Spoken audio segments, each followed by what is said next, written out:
I was chewing popcorn watching my favorite channel with my bestie Diana when I heard Juliana's screeching voice. Cheryl! Emergency! Help me! I dashed towards her room to see her struggling with clothes. Oh, my dear, you're here. Come and help me choose which bag would suit my gown better, Gucci or Versace. Is this your emergency? Yes, absolute emergency. I must look fab on tonight's date. What? A date? Don't you remember you just cried your eyes out for some jerk yesterday?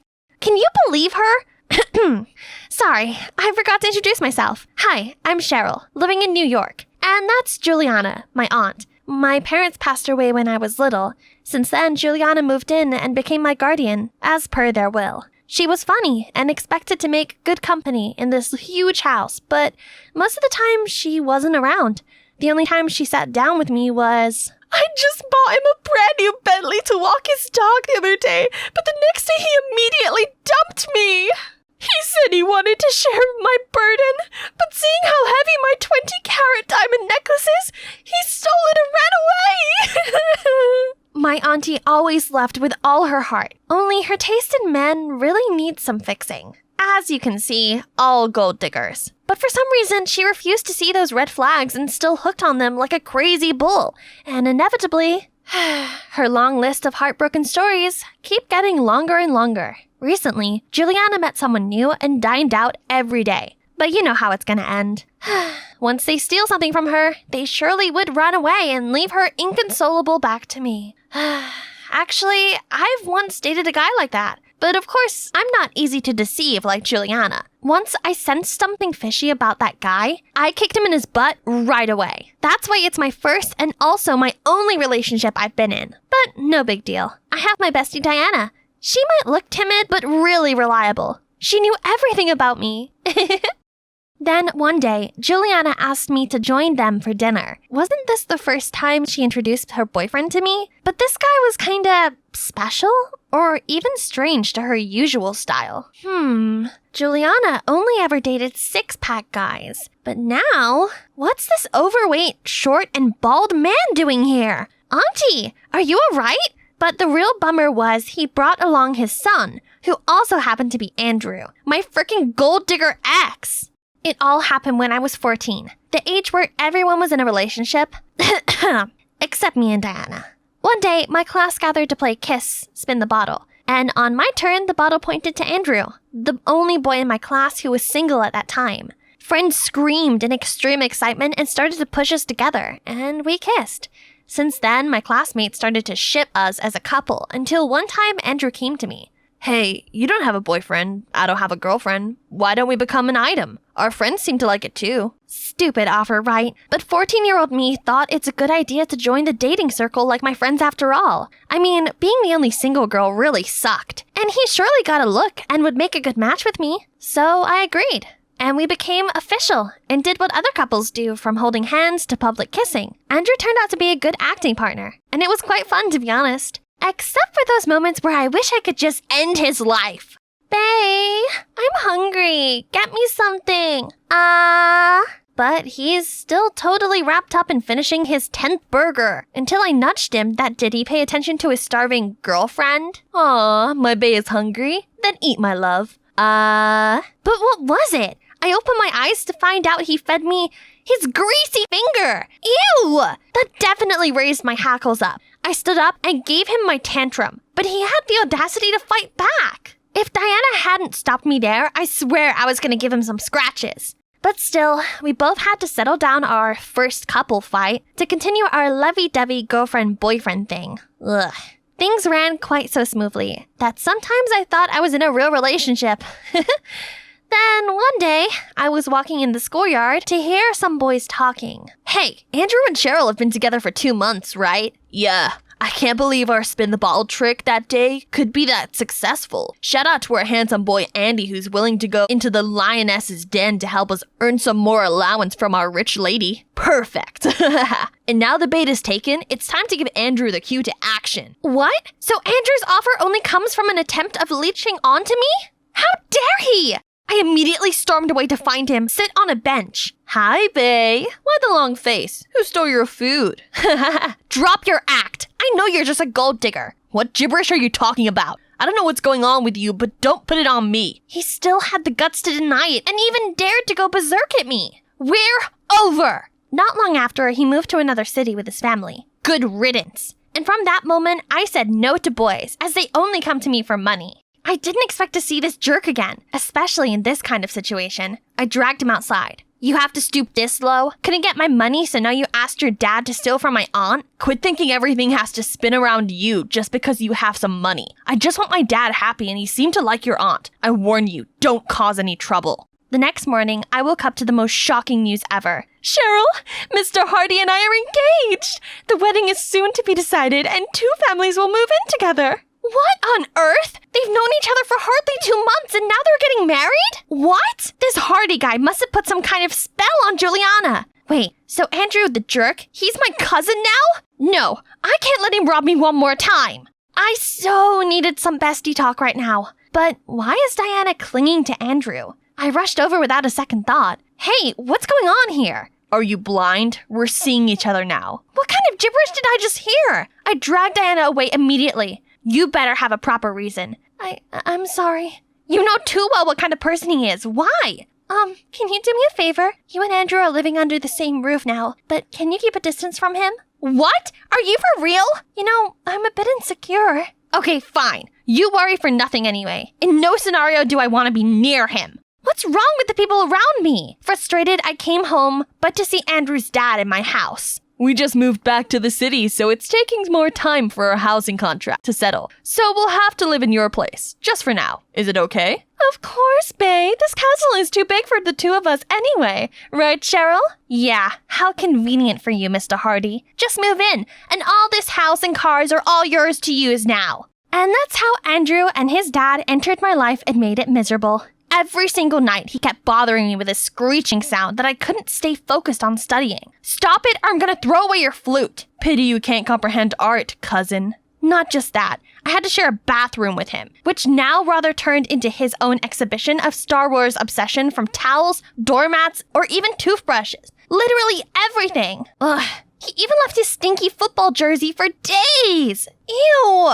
And of course, I couldn't let Andrew invasion continue like that. I drawed the boundary to set my territory. Hey, that's not fair. You got an inch more. What? Obviously not. And you know where he got his annoying nature from? Yeah, you guessed that right. His dad one day brought a full box of tools and left them everywhere in my house. Then he dragged every old item out of the basement and got them fixed. Hey, this castle wasn't supposed to be his mechanic shop, and we have enough money to buy new stuff. One day I told Juliana my bed was too high and I wanted a new one. But Mr. Hardy was faster and insisted on fixing my bed. But when I lied on it, it collapsed immediately. Help, my butt! I just know it's his tactics to win Juliana's heart. And seemed like it worked, as my aunt, who was never seen in the kitchen, now volunteered to show off her cooking skills. Wow, love's power, they say. Then let's see how love would burn. I just happened to heat up their love by adding some super hot chili into Mr. Hardy's portion.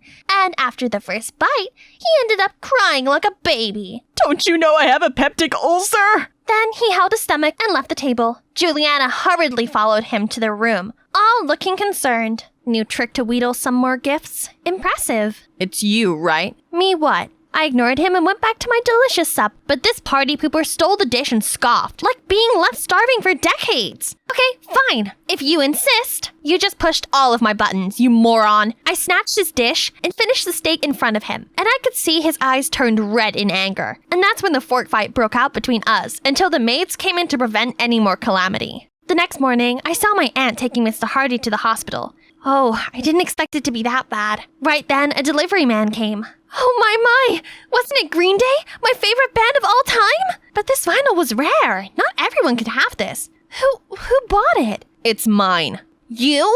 Hey cousin, can you pay for me? I spent all my money on game yesterday. Classic. Fine, I'll pay. To make up for the prank yesterday. Okay, but with a condition. I'll unbox the vinyl. We returned to the living room and opened the vinyl. The cool guitar riffs and engaging lyrics gives me chills every time. When my jam was playing, I sang it out loud like usual. And notice Andrew did too. And just like that, we sang together until the song ended. And we started to talk about Green Day non-stop. American Idiot was the best album ever written. Fight me. No, Andrew Idiot. Dookie was the one that established their name. You call me idiot? Then you might listen to Dookie too much that turned you into Cheryl Poopy as well. What? I'm Cheryl Cherry Bomb! Too much for spending time with this jerk this morning. His taste in music is okay, but his personality is definitely not. One day at school, while I was busy with my homework, suddenly a boy stormed in my place. Hey, beauty, I get a dare. Would you mind giving me a kiss? What? I very mind. Get off me! But he still leaned towards and trying to press his dry as the bark of a tree lips on mine.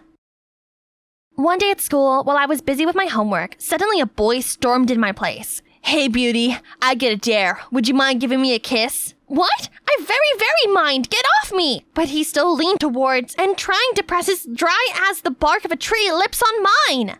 No way! All I gave him was a slap on the face to shake the last sense back to him. Come on, it's just a truth or dare game. Don't need to overreact like that. Yeah, that's right. Just give him a kiss, Cheryl. And don't act so highly. It's not every day that someone offers to kiss you.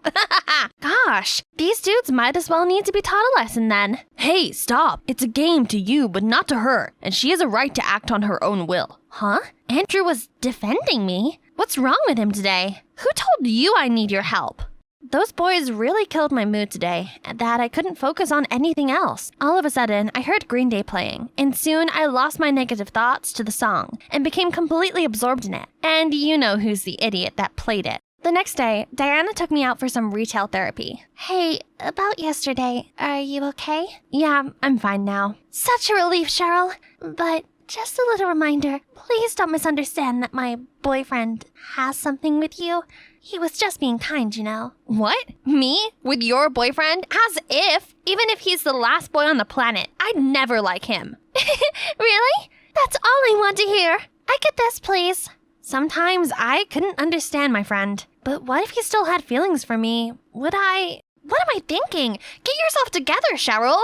After a fun shopping day, we separated and I went home to see Mr. Hardy wearing apron doing something in the kitchen. Ah, you're home. Juliana is in Paris for 2 weeks for some urgent business. 2 weeks? How was I supposed to live with just these two obnoxious people for the whole 2 weeks? But wait, Juliana is on a business trip? How strange. She's never done that kind of thing. Right that moment, I got a message saying she had to fly out to negotiate some deal for the cosmetics she was using. Well, that explained. Perhaps getting married made her become more mature, I guess. Cheryl, go wash up. Dinner is waiting. I've prepared your favorite.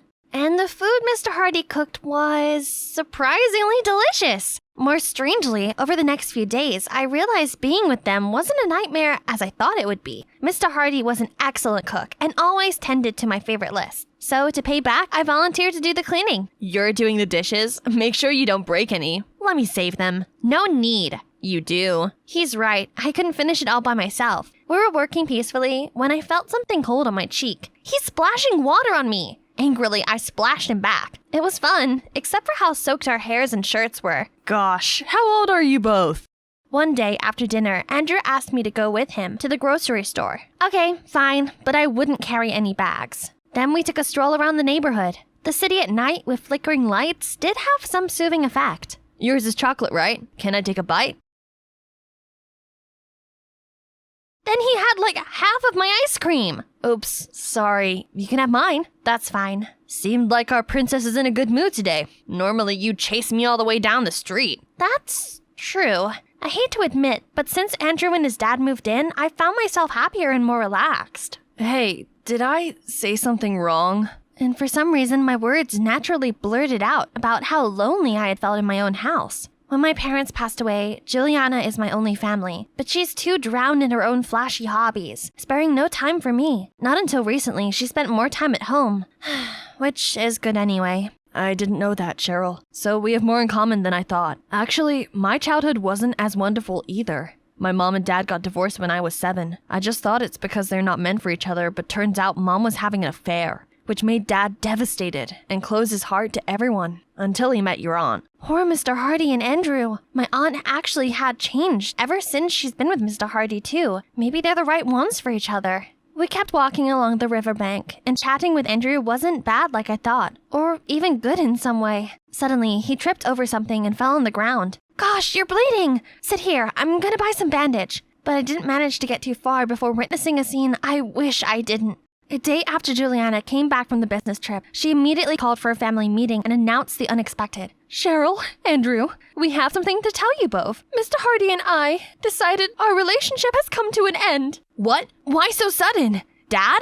Mr. Hardy didn't say anything, but seemed to not take it well either. Then Andrew turned to me for an explanation, but I just couldn't bear his look. It's just, we realize we're not for each other. You'd better move out soon. Empty and awkward atmosphere covered the room. The news hit us hard. Mr. Hardy kept silent until they were about to go. You should cook for Cheryl more often. She likes stir-fry veggie. Drop it! Stop acting like you understand me better than my aunt! Get out of my house now! Take care, Cheryl. They've gone out of our lives, just like I always wanted. But what is this aching feeling? Days after, at school, Andrew kept trying to talk to me, but I avoided him by all means, until once he took me surprise and pulled me to a corner. Cheryl, tell me, why did they break up? You must have known something, right?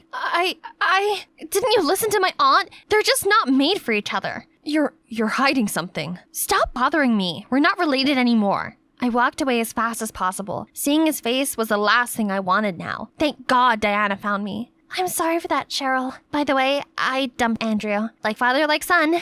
Better stay away from them all. Yeah, it should have been that from the start. Things went peacefully for a week. Diana was always around, and soon my days were filled with her presence and care. I felt thankful to have a best friend like her around at this time. Then, one day, Andrew suddenly approached me in rage. It's you, right? What? Then he showed me the lipstick he found in his dad's bag, and some lip marks on his shirt as well. That's when he suspected Mr. Hardy was having an affair, causing the rift between him and Juliana. But Dad said he would never do that, and I trusted him. What happened with Mom devastated Dad, so no way would he do the same thing with anyone else, which left you the only one who's behind this, right? What? How is it here? Yes, it's me. It's me. So what? But why did you have to do it? Isn't it? The day after, I asked Diana to meet me in a cafe. Diana, my aunt and Mr. Hardy are getting back together. Can you believe? How could it be possible? One more thing. You forgot this at my place? Why did you do this, Diana? Is it just because you're afraid I would steal your Andrew? I told you I'd never steal my bestie's boyfriend. What's going on here? Didn't we just fake date Diana? Andrew? You guys just faked date? But why? Then he said that he just moved back here. He wanted to talk to me to untangle the misunderstanding in the past, in hopes everything would get cleared and we might get back together. But Diana approached him and suggested they fake date to see how I would react first. I thought it's kind of a good idea, so I agreed. Have you both lost your mind? Why did you suggest such a thing? It bugged me when seeing you living together, so I had to separate you again. Again? What does this mean? It's not the first time you did this, right? I couldn't bear seeing you together because I like you, Cheryl, for a long time now. So back years ago when you became Andrew's girlfriend for some stupid game, I tried to end it as soon as possible. Turns out, Diana paid the boys to fabricate the story of Andrew setting up the game to deceive me for money and intentionally let me hear their conversation. So that meant I wrongly accused Andrew. I trusted you as a best friend and share everything with you, even my insecurities. But you just use it as a means to satisfy your selfishness? I didn't mean it. And now you're even willing to sabotage my family's happiness for your own needs. You've gone too far. Diana was wrong, but not this time. Actually, Andrew, Diana wasn't the reason why your dad and my aunt broke up. It's me. No, it's her who put the lipstick on my dad's bag, remember? It's true, but my aunt never found this lipstick. Ironically, your dad was supposed to be accused of having an affair, but in fact, my aunt was the one who really did. You remember the night we went to the grocery store? I was looking for a pharmacy, but happened to see my aunt hands in hand with another man. Why is your Paris business trip involved having a fling with another man? Do I have to remind you that Mr. Hardy and you are getting married? Don't you love him? Cheryl, I love him dearly. I don't know what's gotten into me. I'm sorry. Say it to Mr. Hardy. That's when I know my aunt wasn't faithful to your dad, so I forced her to break up with Mr. Hardy immediately. Why keep it from us? I know your dad and you wouldn't take this well after what happened with your mom, so I didn't want to rub the old scars. I'm sorry, Andrew. I went home to see Juliana with her suitcases. Cheryl, you're home. Sit here. I want to talk to you. There's something I wasn't honest with you, Cheryl. Then she admitted that there's actually no gold diggers trying to deceive her. It's her who put all of the relationships in ruin, as she quickly got bored with them and quickly turned into another guy when still in a relationship. I lied because I don't want you to think ill of me, but I didn't expect it would make you hold a negative opinion on boys. Trust me, Pumpkins. One day you'll definitely find a boy who loves you truly. Then hold him dearly, will you? Don't be like me, lapsed up into old ways and ended up losing an incredible man. I'm glad you learned that. And now I have to go. I was asked to take care of you until you're 18. And hell, you are now. I believe my pumpkin can live on her own feet from now. Bye. I hope you could lead your independent life too, Auntie. Now, all the truth was revealed, letting out the secret that was relieving after all. I was sitting on our favorite spot at school, but beside me wasn't Diana anymore. I got this letter from her in my locker this morning. Hi, Cheryl. I apologize again for my selfish acts. I should have known better that love cannot be forced, and I am also grateful to your big heart. I always cherish every moment shared with you. Though it's hard, I have to go now to find a way to heal myself. Take care, Cheryl. Diana. Kiss. My best wishes are with you, Diana. Why the dumb face? Without letting me crack a word, out of nowhere, Andrew snatched my earphones. Green Day? You're too predictable, Cheryl. Why are you here? I saw you sitting alone, so I guess you might need a companion? Yeah, Diana's moved to another city, you know. Yeah, she'll be fine. Andrew, I'm sorry for wrongly accusing you back then. I was too childish and impulsive. I should have listened to you first. That's fine. Actually, I have something to tell you too. You know, when you said you're the one who broke up Dad and Juliana, I was really angry. But a part of me was kinda happy, because that would mean you didn't want us to be cousins. 'Cause I didn't want that either. I want more. Cheryl, would you be my girlfriend again? Let's see. I might or might not want that. I'm kidding. Of course. I'd love to, Andrew. Then he pulled me for the most magical kiss ever. I forgot. Dad asked you to drop by for dinner tonight. Did he? Yeah, I should have missed that. I will ask him to make fried chicken burrito, baked ziti, Greek salad. Isn't it too much? I'm not finished.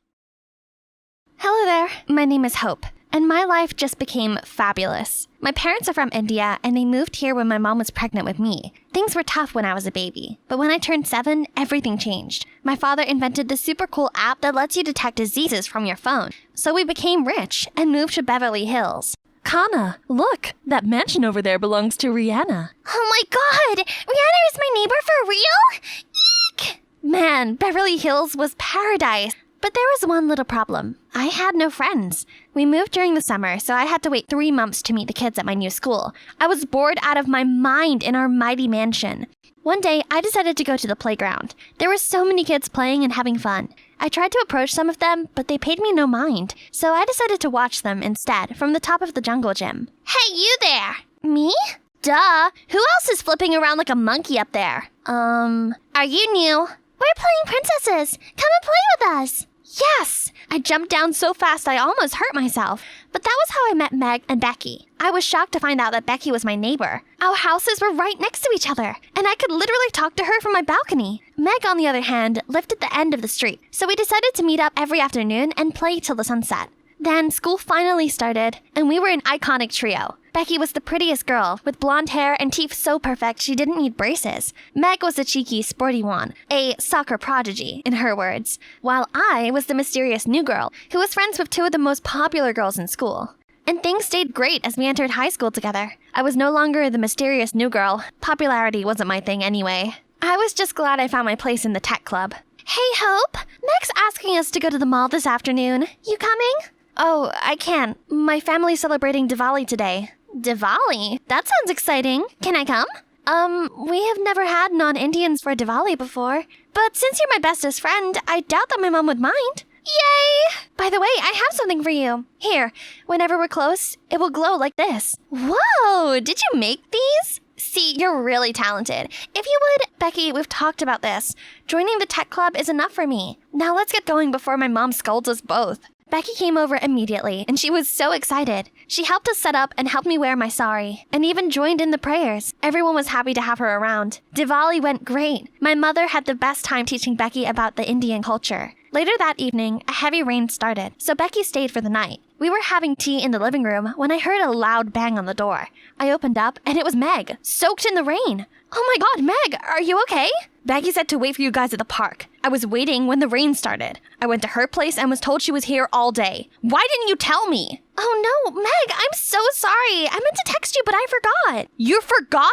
We've been friends since we were in diapers, but the moment Hope showed up, you abandoned me. That's not true. What's that on your wrist? Hope's too?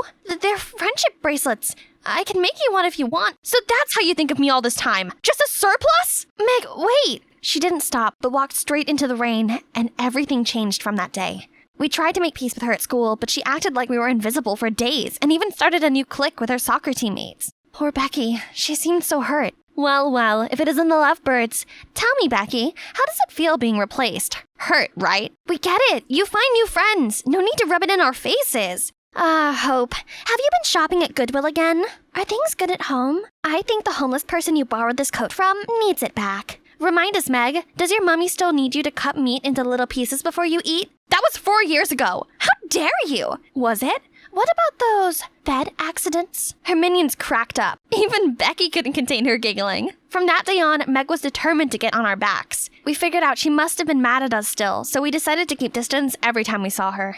I finally got time for myself, but suddenly Becky came rushing in. Hope, I just saw the tech teacher put a sign-up sheet for the annual national tech competition, and guess what? I already signed you up. This is the year you'll kill it. Bex, you shouldn't have done that. I'm not ready. That competition is a cutthroat. What if I don't make it past the group stage? Well, you know what's worse? Not showing up at all. So you have to give it your all and create something. You can do it, Hope. No, you don't. Hello, ladies. Yuck. You again? Can't you see we're in the middle of a conversation, Charles? I'm not speaking to you. Hi, Hope. I saw your name on the sign-up. I know you're going to kill it. Stalker alert. Thank you, Charles. Even though I am doing this against my will. If you want, I could help you brainstorm. No, I'm good. I'll figure it out.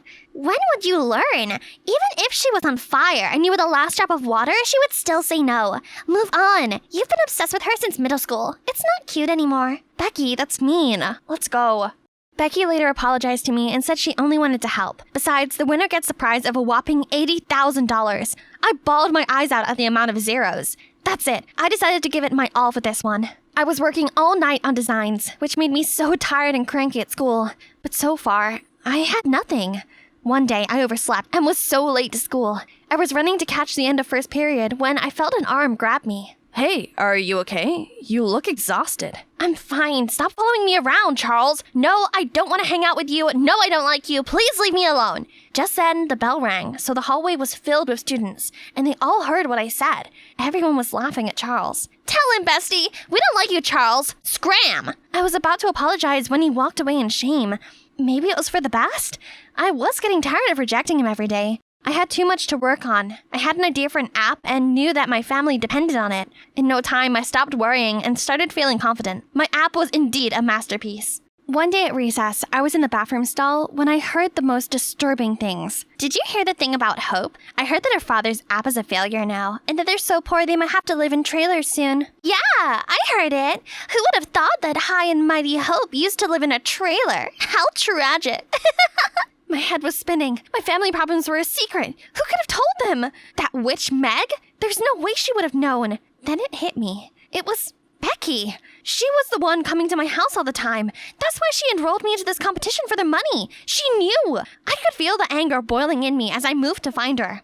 I saw her by the bleachers, sitting alone. Great. Becky, how could you? Before I could finish my sentence, a slap landed on my face. It stung so bad that I couldn't see. Don't ever come close to me again! Don't ever say my name! I don't ever want to see you again! What are you talking about? I'm the one who should say that!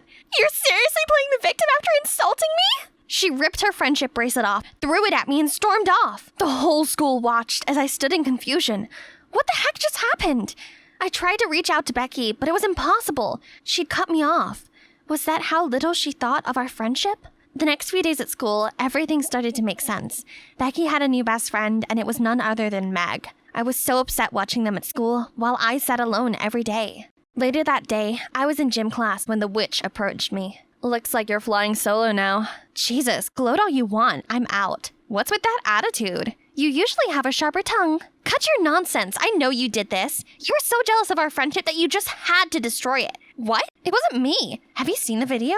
What video? Meg showed me a video of me bad-mouthing Becky to a group of girls, but I didn't do this. I know. As much as I hate you, I know you'll never say anything bad about Becky, which means that someone did you dirty. Oh, I didn't expect you to pick my side. But you're so right. That person must have spread that nasty rumor about my dad's business and got me thinking Becky was responsible, since she must have been the only one who knew. Does this mean it's true? Yeah, I've been hoping to win the tech competition prize and help that out. Well then, you should focus on the competition. I'll talk it out to Becky, don't worry. You do that for me? Yeah, I guess I knew all too well what it felt like to be left out. I'm really sorry about that. It's alright. Beck and I made up. I guess I was a bit jealous, since it was always you and Becky. And we've never had a chance to hang out one-on-one either. I really hope all these drama can end so we could just be the iconic trio again. Thank you. I really hope so too. 1 week later, the tech competition was finally here. I was so ready to unveil what I had been working on. Mom and Dad were also here to cheer me on. I walked to write my name on the sign-up sheet, and the name before mine shocked me to my core. That's right. I'm here too. Oh, meet Evans, my partner. He's one of the most brilliant inventors. My parents hired him to help take you down. But why? Why? I've been nothing but nice to you, but you only think of me as some dumb blonde. I was the one who enrolled you into this competition. I was the one who befriended you. You'd be nothing if it wasn't for me. It's about time you learn to appreciate your friend. Becky turned away. Meg tried to stop her, but to no use. I suddenly felt this weakness in my knees. I couldn't help the tears. I let them flow freely. Oh, Kana. Listen, you have to focus. Remember why you are here. If we have to start our lives afresh, then no problem. I did it before, and I can do it again. Don't let her clouded judgment tell you where you belong, my darling. I gave my dad the biggest hug and went into the hall. He was right. I couldn't let Becky take this day away from me and my family. When my name was called, I walked proudly on stage and started my presentation. Hi all. I came here because I want to tell my story. Growing up, life hasn't always been easy for me, until I found friends who changed my life. And even if there were ups and downs along the way, I will forever cherish the memories we had together. So I came up with this idea of an app called Memoir Lens, made only for you and your loved ones, where you can store and share your memorable moments with them. Best part is the app will notify you annually, so you can relive those moments again. The hall erupted with applause. Everyone loved my app and I ended up winning the competition. I couldn't believe it. I was so happy. I saved my family. Later that night, my home was packed with friends and family celebrating. I was having such a good time. But then, the thought of Becky and Meg crossed my mind. So I took a walk. I was just at the end of the street when Charles appeared from nowhere. Hey, I heard you won today. Congratulations. And you're having a party. Did you forget to invite me? Oh, it's just for my family and close ones, so... Oh, I get it. Does Becky come too? I heard she slapped you in the face. Ouch, that must have hurt coming from your BFF for life. Do you see how it feels now? Nobody likes being humiliated. Wait a minute, it was you! You did this! Of course I did, moron. And let's be clear, it wasn't because I was so heartbroken. Yuck. I just wanted to date a popular girl, and you seemed easy. But then you humiliated me. So I created a fake AI video saying nasty things about you with Becky's face. And the same for her. And you guys fell for it. Look how weak and powerless you are without your friend. Pathetic. With all the anger and pain I felt, I grabbed Charles by his shirt and slapped him silly. I was ready to beat him up, but he scampered away, laughing like a psychopath. I ran to Becky's house. I had to tell her the truth. I banged on the door for minutes before she opened it. It was Charles. He made a fake video to separate us because we humiliated him. What? Are you making this up to mend things? It's not gonna work. It's over. No, wait! She's not lying. I heard Charles confess. I even have it recorded. They happened to stand right in front of my house. Becky watched the video, and it started to hit her. Oh my god, that idiot. Oh, Hope, I'm so sorry. I should have listened to your side. And I said all those terrible things to you. Oh, I'm too ashamed of myself to even face you. It's okay, Becky. I just miss my friend. I also happen to know you pulled out of the competition because you couldn't do that to me and my family. I'm so sorry I even tried to.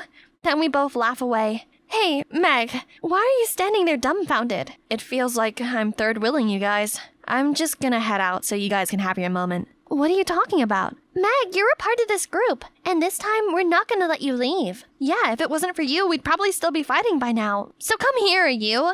I missed you guys. I'm sorry I was so mean. It's okay now. Now, how do we make that punny Charles pay? No one told me it's this windy up here. I'll probably be wiped off of Earth before I could wipe all these windows. It's okay, Harper. Remember, you're doing this for Aaron. Just a bit of tough work for now, but imagine the incredible time you'll be having at the concert. Imagine... Oh my god! Aaron? And her? Hold up, let's start from the top. Hi, I'm Harper, the biggest fan of the greatest boy band, The Statics, especially their rapper Aaron. I turned 18 not long ago and I'm taking a gap year to find my true passion. To be honest, I'm not really interested in anything. The only thing that makes me feel alive right now is fangirling, following my boys around, concerts, touring, etc. But after months of that, I'm totally broke.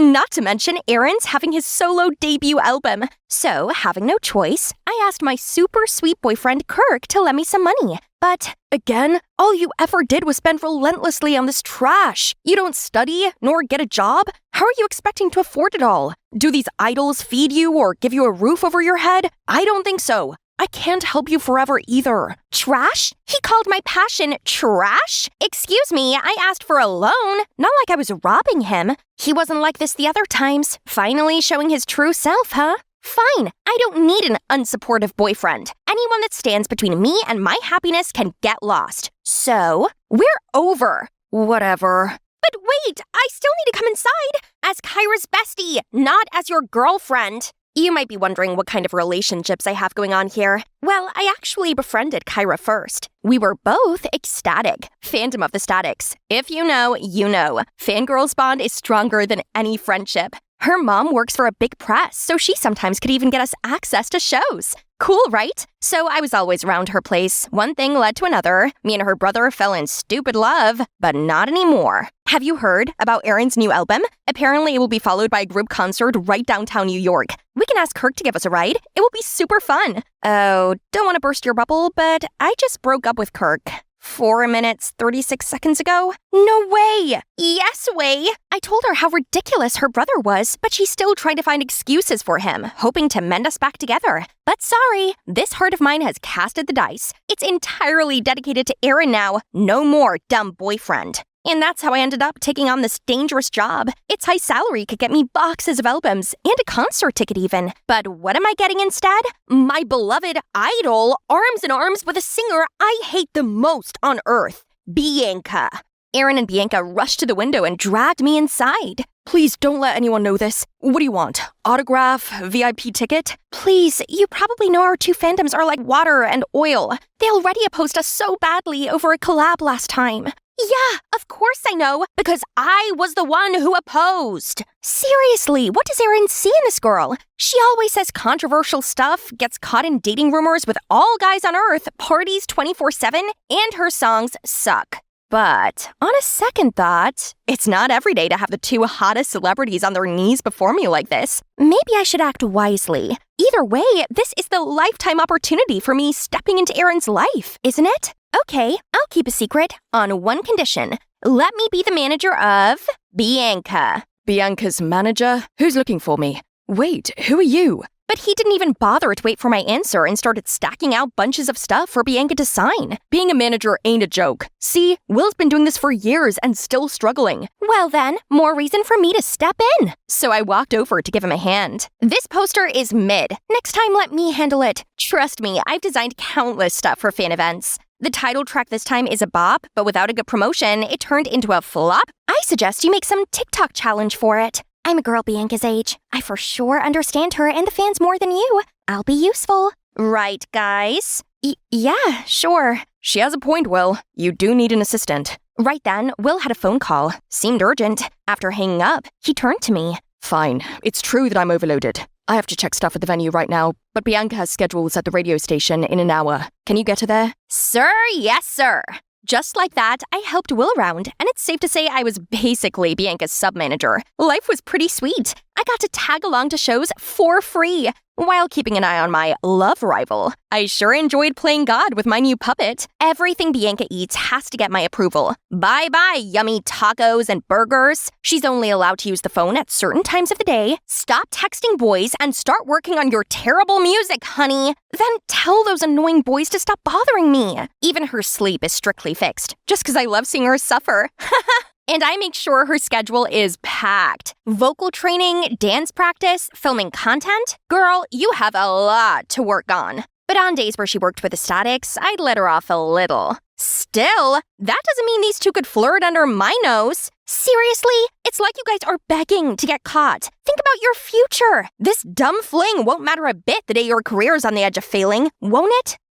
I'd make a good manager, right? But I occasionally saw Liam, another member of Statics, being way too chatty with Bianca. Well, as long as it's not my Aaron. But I know someone who wouldn't like this. Kyra, as Liam's her bias. I guess the rumors are true. Liam is a playboy. And to prevent Aaron from getting caught in the same thing, I accidentally arranged Bianca's schedule to be 100% off with Aaron's, so they couldn't meet up. But Bianca still asked me to bring him gifts often, and surprisingly, Aaron wasn't too upset about his girlfriend not showing up. I guess I can get him in another level that Bianca couldn't. We soon talk a lot and hang out also, and he literally blurted out about how Bianca was so uptight, how some of her annoying habits gave him the ick, and that being with me was so much more comfortable. Uh-oh, sounds like love's fading.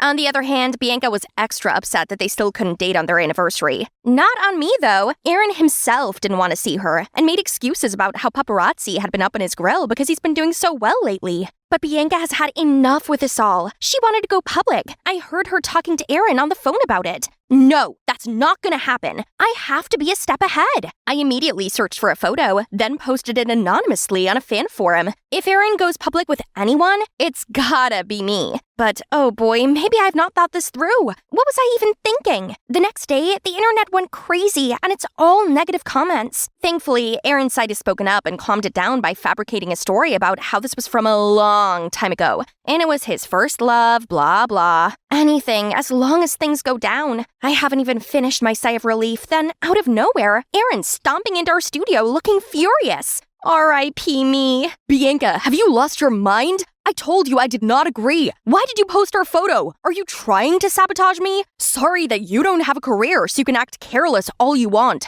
But I do. I have my reputation and an army of stupid fangirls to please. I was frozen, as well as Bianca. Right then, a call came from Kyra. I swiftly sneaked out to take it. It's you, right? The lucky girl in the photo? I can tell by just one look. Last time we talked, you only mentioned seeing Bianca in real life or something. When did Aaron come into the picture? How could you not tell me? I was dumbfounded, didn't know how to handle this. I mumbled out a few words so Kyra would keep this a secret and that we'd talk later. Okay, gotcha. But then help me meet my Liam, please. What? No, trust me, he's a player. They all are. Get over him. So Kyra recognized me that easily, but why Aaron didn't? He even mistook me with his so-called girlfriend, Bianca. That picture was also taken at the secret balcony of his penthouse that he swore he'd never taken anyone there before. Having too much on my mind, I wandered to his place, but ran into Liam? He's talking to a girl. She wiped her tears, then left. I should get going. Don't want to mess with another player right now. Harper, what? Don't worry, I won't tell anyone about that 400th girlfriend of yours. Correct, it's the 400th girlfriend, but not of mine. Turns out that girl's also a victim of Aaron the Heartbreaker, not Liam. Liam has always been the one who's cleaning after his mess, making sure the girls are all right and won't do anything harmful to the band's reputation. Probably that's why the public labeled me as the player. I always got caught up with these heartbroken girls.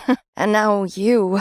What do you mean? I'm okay. Come on, I know you also got tangled in Aaron's love web. I'm sorry, I could have warned you earlier. I've been trying to hint it to Bianca, but the girl was too head over heels for him. I felt so stupid for thinking I could live that fantasy of being Aaron's girl so easily. All this time, we all blindly put Aaron on a pedestal, while letting Liam be wrongly accused of all the things he never did. Through Liam, I found out that the Statics has been having a problem. Aaron wanted to leave the group because he thought they're a burden and he'd do better on his own. But the rest knew that it would break the fans' heart if one of them left. So they've compromised by letting Aaron have a solo album while still staying with the group. Oh no, kick that jerk out now. As a representative of Ecstatic, I can assure you that we won't be sad if we know what an awful person he is. We'll show him the door. Glad to hear that. Now, about Bianca, do you know how to break this to her in the best way? It's hard, but ugly truth is the only way. So the next day, we went to see Bianca together, told her all about how much of a jerk Aaron is, all the girls he's been seeing, all the bad-mouthing about her, he said.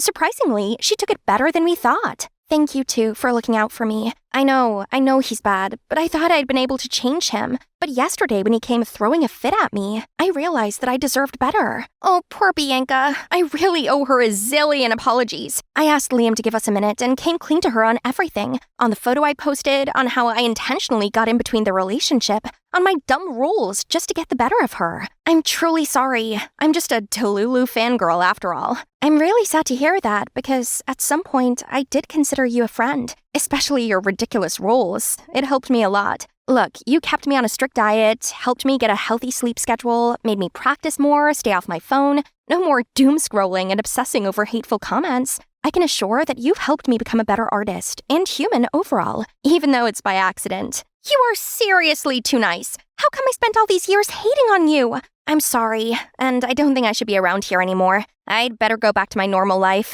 Take care, Bianca. Bianca gave me a tight hug and said that she hoped I'd still come to her concert next week, as she'd perform the dance number we created together. Liam was nice enough to accompany me to Bianca's concert. I did ask Kyra if she wanted to come along, but she was all cranky. Bianca's concert? Are you an ecstatic anymore, Harper? She's our enemy. Kiddo, if only she could see past the hate. She could have met her Liam now. The show was going on smoothly. Bianca perfected our dance routine. I was so proud. But as she went to get ready for the next song, a strange VCR got played. I'm a selfish fanatic. A friend's betrayal, a gold digger, a delulu, and on screen were pictures of me. No! Is this why Bianca insisted I come? Is this her paying back? Or is this Aaron's? Or Liam's? Suddenly, Bianca on the mic snapped me out of the panic attack. And I'm all the worst things without your love. Ladies and gentlemen, your favorite track from my second album, here's Without You. Everyone cheered loudly, but a voice behind me took me aback. No, guys! That's not what the video's about! The lunatic is here! This one! Oh my god!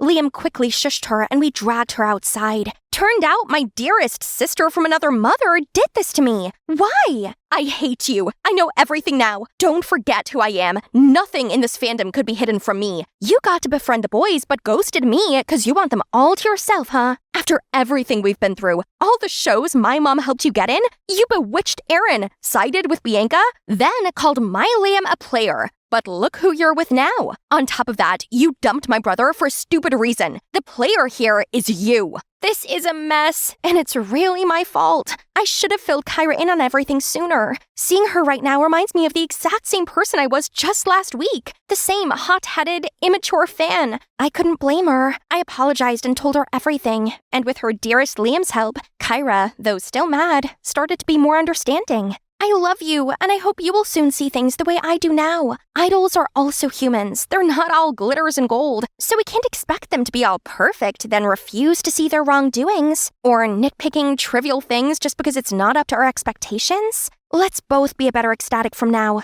okay? It's been 6 months since then. I can say that things are definitely for the better now. It's the first performance of the Static since they parted ways with Aaron after his real face got exposed. Yes, that happened. Now look, it seems like the crowd has no problem with dumping that troublemaker either. And me? Normally I'd be here as an ecstatic, but not today. I'm now working part-time while studying to get proper certification on talent management. I realized that I did enjoy working with Bianca and I actually had a knack for it, so I'm going to make a career out of it. Now, excuse me guys, may I get my manager back? It's showtime. Bye!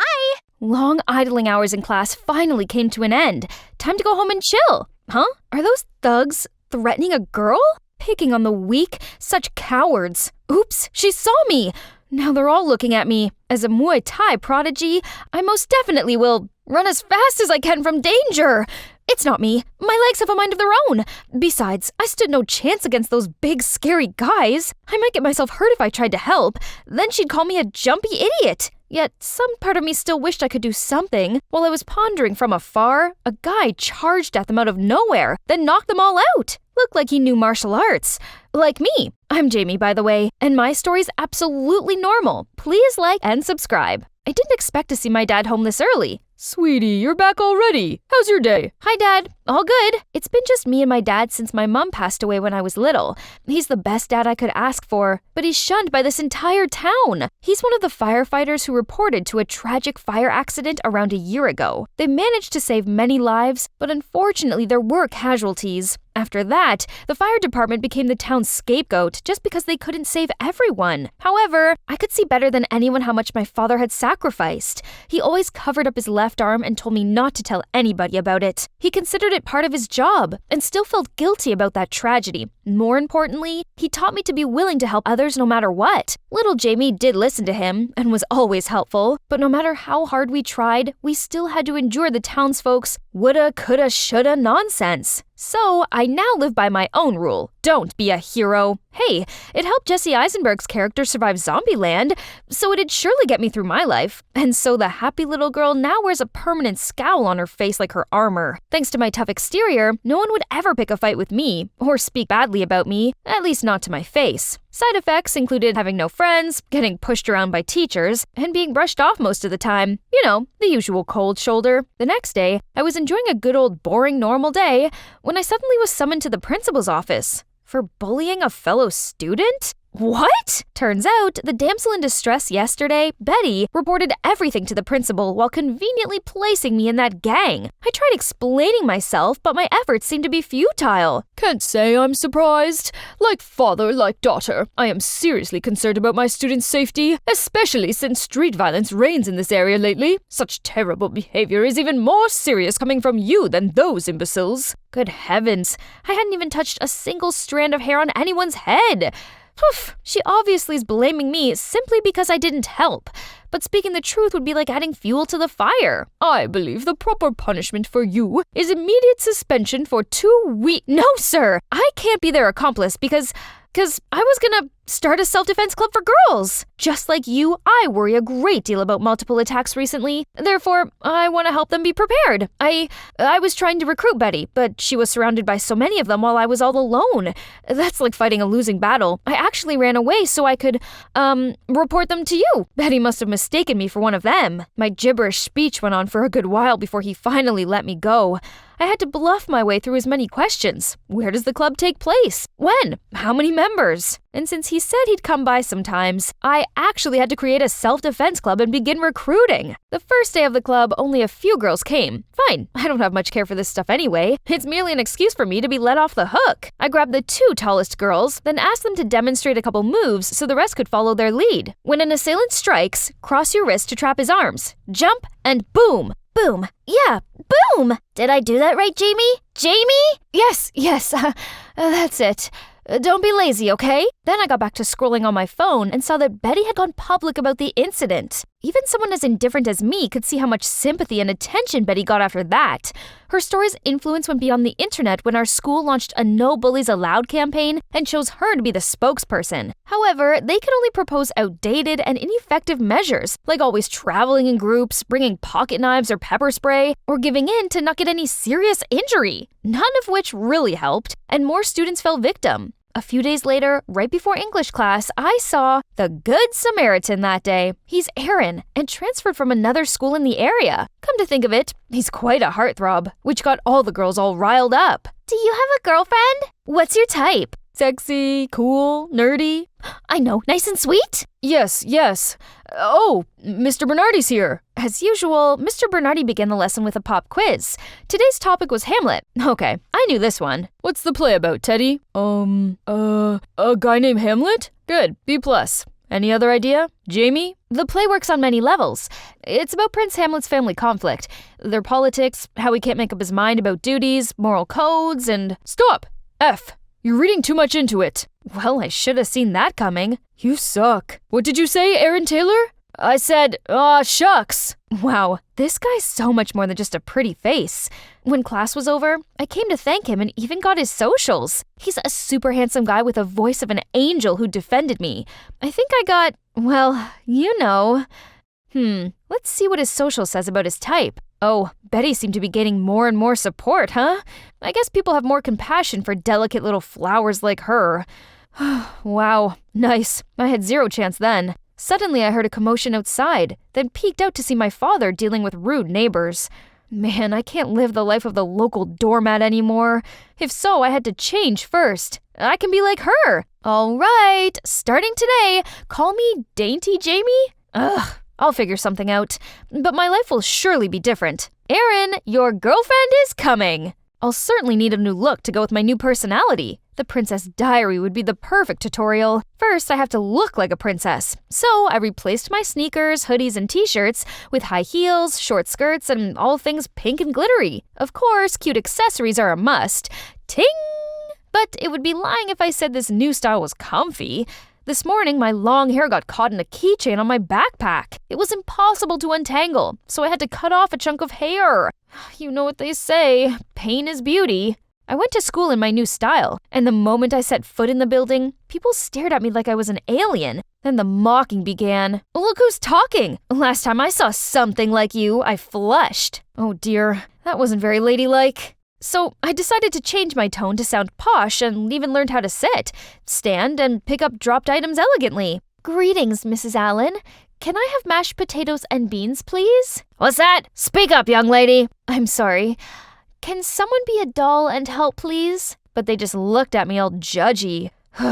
Stay calm. A lady doesn't panic. I slowly sat down with poise, but someone already picked up my tray. Aaron! He's freaky fast. Being a helpless pretty girl sure is nice. Jamie, you look different. I've always looked like this, silly. Since then, we started having lunch together. I felt safe around him because he's new here and didn't know about my past. We gradually became close as we've had many things in common, like martial arts. I really wanted to let my geek flag fly high, but had to hold back. Still, it didn't mean he's used to the current me. Like, he'd not understand that I was trying to eat gracefully. Are you a slow eater or just picky? Give it to me. I was saving it for last. Also, he often brought me honey and lemon candy. Sweet! But that's because he thought my soft voice came from a sore throat. Aaron, I was looking for you everywhere. Come, I want to show you something cool. We're kinda in the middle of something. Why are you always with her? Let me tell you, her father— Come here, you have to see this. What is it? Flowers. Yeah, flowers. Aren't they pretty? You're weird. Like, in a good way, but weird. Are you trying to hide an earth-shattering secret? Like your true self? Am I wrong? No way. What else can I be but myself? You watch too many movies. To keep up my fair lady appearance, I shouldn't come to the Fight Girl Club so frequently. Since the principal wasn't breathing down my neck anymore, I hadn't been there for the past 2 weeks. Meanwhile, I tried to talk to Aaron more often. He's very nice. A bit too nice, as in he literally took pleasure in helping others. Today, although we're supposed to walk home together, Aaron canceled at the last minute cause— So sorry. Betty needed someone to walk her home, and today none of her friends could. How are you always in the mood to help people? Dunno. It's fun, I guess. Aren't you afraid your kindness will be taken for granted, or get you into trouble one day? Like well, never mind. Have fun. I'll make it up to you. Bye. I'm fine with that. It just stings because it's Betty. Actually, Aaron wouldn't think twice about assisting a complete stranger, let alone a classmate. Was I even a little bit special in his eyes? I want to come clean to him, yet I'm afraid that will only make him distrust me and leave me like everybody else. This uncertain hell is driving me insane. I'll ask him out to clear things up. Ugh. Just a dumb text from my self-defense club. Delete! Eek! He said yes! That's a good sign. Sunday came, and after we bought our tickets, we saw a girl struggling with dozens of grocery bags. Oh, that's Pooja from school. Aaron hurried over to help with the bags. We had some time before the movie started. We walked her back and found out that she's volunteering at a soup kitchen for homeless people. Thanks so much. You two are here anyway. Want to join us? We always need some help here. What? Free labor? Absolutely, no sorry. problem. We got tickets to a movie, right, Aaron? I don't think it's too late to change our plan, though. I had to pull him aside immediately. Aaron, what if we're too helpful so they keep us here until late? If not, we'll get yelled at. And if we leave early, they'll have something else to say. I don't know. Maybe this isn't a good idea. Come now, so complicated. Just flat out say you don't want to help. Don't be ridiculous. It's our date, and we shouldn't let it go to waste. I'm ridiculous? Okay, but at least I'm not selfish and conceited. You don't want to feed the homeless? I'll stay and give them a hand. You can leave. Hey, what's the matter with you? Don't think you're better because you help everyone you see. Oh, so now we're being honest? Fine, my turn. I didn't listen to what everyone said about you and still became your friend. Turns out they're all right after all. Like father, like daughter. What are you talking about? You knew everything? Yeah, I'm not dumb, and that's not all. Now I finally believe my dad died in that fire because of your dad's negligence. Then he stormed off, leaving me stunned. I could see he rolled up his sleeves and began happily working, while I was left out here with my heart broken. Hey, what's the matter with you? Don't think you're better because you help everyone you see. Oh, so now we're being honest? Fine, my turn. I didn't listen to what everyone said about you and still became your friend. Turns out they're all right after all. Like father, like daughter. What are you talking about? You knew everything? Yeah, I'm not dumb, and that's not all. Now I finally believe my dad died in that fire because of your dad's negligence. His dad was among the victims in that fire? My feet wouldn't move, and my muscles were constricting from shock for a while before I could drag my heavy heart and crumbled thoughts to somewhere else. I'm sorry about his dad, but I'm in pain too. It's not just because the boy I like was cruel to me, but also because, as it turns out, he's no different from everyone else. Devastated, I unknowingly brought myself to the gymnasium. Wait, my self-defense club? They're still practicing? Wow, hard at work already. Amazing. Shut up! Why are you even here? Then their insurrection began. Just quit already. We're not here to entertain you. Your careless, irresponsible behavior has said enough. You don't even know why we need to learn how to defend ourselves. You never cared about us in the first place. Don't even bother pretending. Leave. Okay, fine. I won't stay where I'm not welcome. Bye, then. Home at last.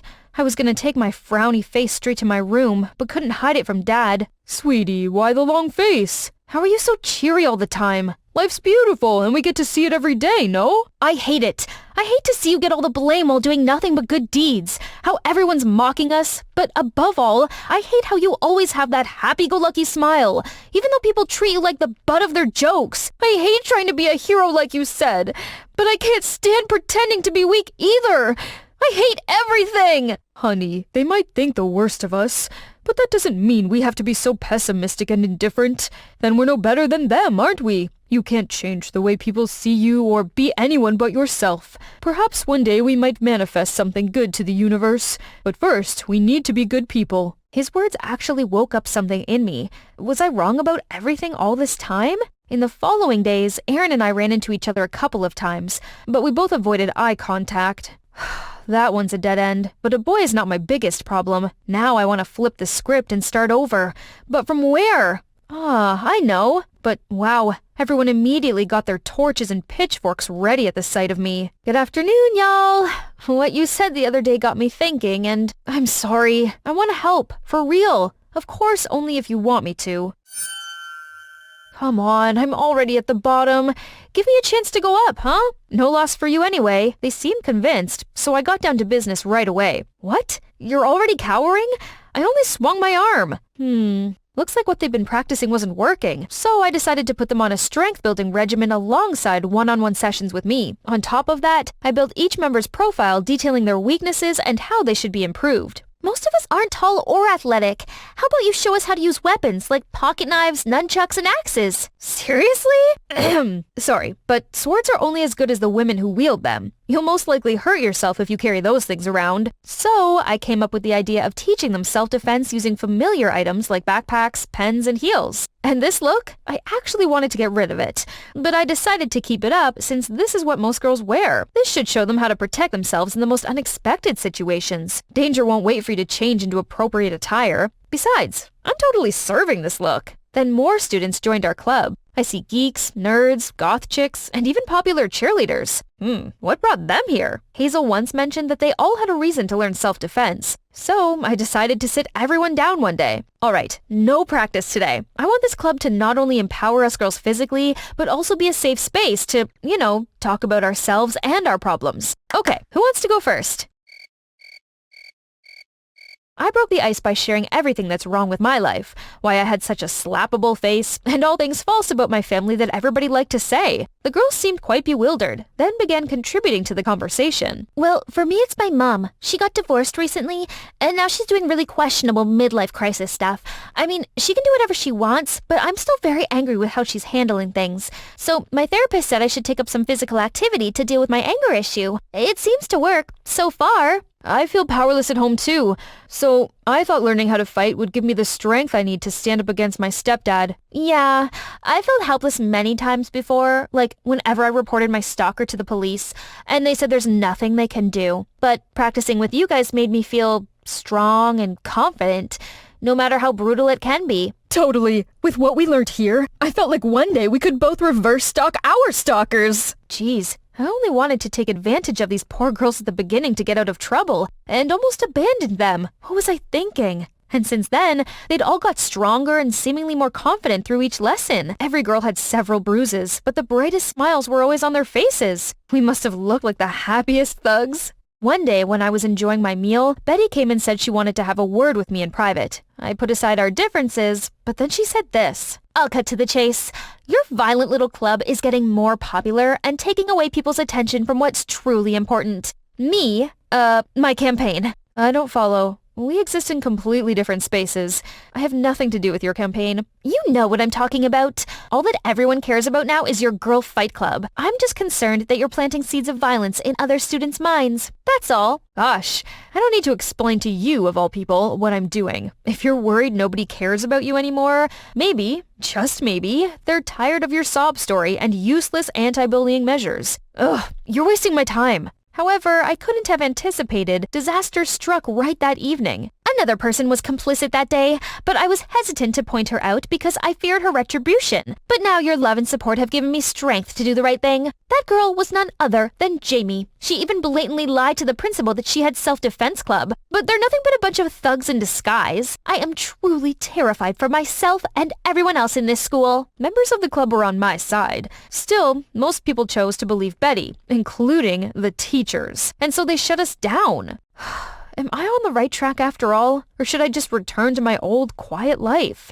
The next day, the whole club came to comfort me. Don't cry because it's over. Smile because it happened. Never mind her. She already had her army of simps go to war with Team Betty. But from the bottom of our hearts, thank you. I couldn't have done anything without you guys. It's my fault the club shut down. Jamie, we became fighters thanks to you. You're a real one. I was walking home, feeling much better than yesterday, when I saw the last person I want to see, Betty, who's with her bullies? Betty, you okay? Never better. See, I'm with my friends. What? Didn't these guys beat you up?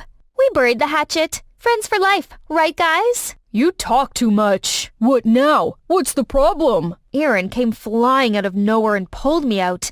Then they tried to pick a fight with him, but Betty prevented it. Then we walked together, no word spoken. When a thank you was on the tip of my tongue, he already went in another direction. Later that day, I found out that Betty owed money to them and almost couldn't pay them back, hence their intimidation. Now that the issue was settled, they're back to being friends. Their friendship made me cringe.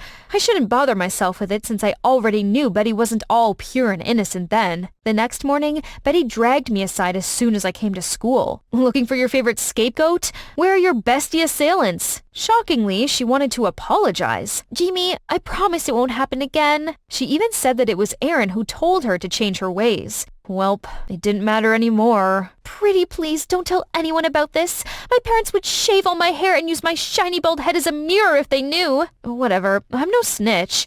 But how long do you think you can get away with this? People's sympathy will run out one day. Are you gonna ask them for another punch to have another sob story? Then I stormed off, leaving her frozen on the spot.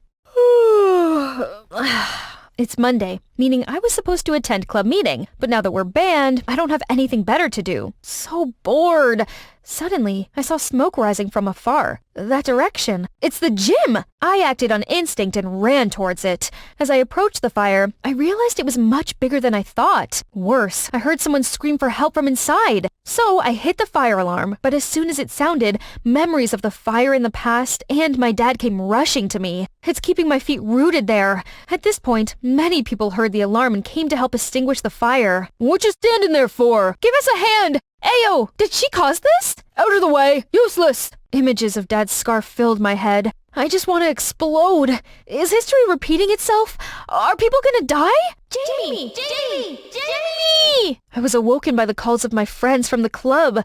They're helping too, but this much water and sand couldn't do much to this ever-growing fire. In a split second, I tore out a piece of my shirt, dipped it in some water, then wrapped it around my face before running straight inside the burning building as everyone else gasped at me. The black smoke covered my field of vision. I dashed further inside and showed any survivor I saw the way out. Shockingly, I found Betty, shivering and cowering. I called out her name a couple of times, but no response. Without thinking, I carried her out in my arms. As soon as we got out, I saw Aaron trying to tell me something, but I didn't hear a single word as I was fixated on looking for more survivors in there. Suddenly, fire truck sirens took me out of it and I stopped. Firefighters are here!